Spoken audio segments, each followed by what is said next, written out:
Հավատքի բանկի գրքույկը Չարլզ Սպերջեն օր հունվարի 30 Եվ ահա ես քեզ հետ եմ, և ամենտեղ ուր որ գնաս, քեզ կպահեմ, և քեզ այս երկիրը կդարձնեմ,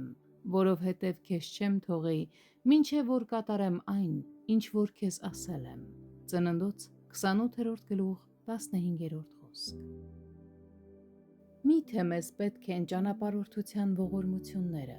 Իհարկե այո, և ահա ամենակարևորները՝ Աստծո ներկայությունն ու նրա պահպանությունը։ Ամենտեղ մեզ անհրաժեշտ են երկուսն էլ, և ամենտեղ էլ դրանք կունենանք, եթե ընթանանք ոչ թե մեր սեփական քմհաճույքի համաձայն, այլ հնազանդվելով կոչումին։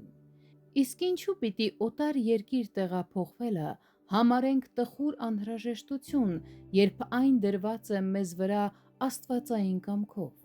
Բոլոր երկրներում հավատացյալը հավասարապես ուխտավոր է և պանդուխտ, և այնուամենայնիվ ամեն մի վայրում Տերը նրա բնակավայրն է, ինչպես որ եղել է իր սրբերի համար բոլոր սերունդների ընթացքում։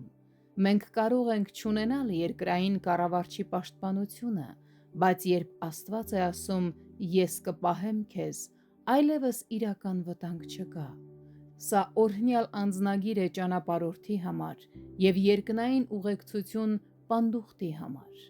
Հակոբը երբեք չէր հեռացել իր հոր տանից։ Նա մոր խնամքի տակ մեծացած որդի էր, ոչ թե արկածախնդիր, ինչպես իր եղբայրը։ Այնուամենայնիվ նա մեկնեց օտար երկիր, և Աստված գնաց նրա հետ։ Նա քիչ բեռ ուներ և ոչ մի ուղեկից, բայց երբևէ ոչ մի իշխան ճանապարհ չէր ընկել ավելի վեհ պահակախմբով։ Նույնիսկ երբ նա քնած էր բաց դաշտում, հրեշտակները պահպանում էին նրան, և Տեր Աստվածը խոսում էր նրա հետ։ Ուրեմն, եթե Տերը մեզ կոչ է անում գնալ, եկեք մենք էլ մեր Տեր Հիսուս Քրիստոսի հետ միասին ասենք. «Վեր կացեք, գնանք այստեղից»։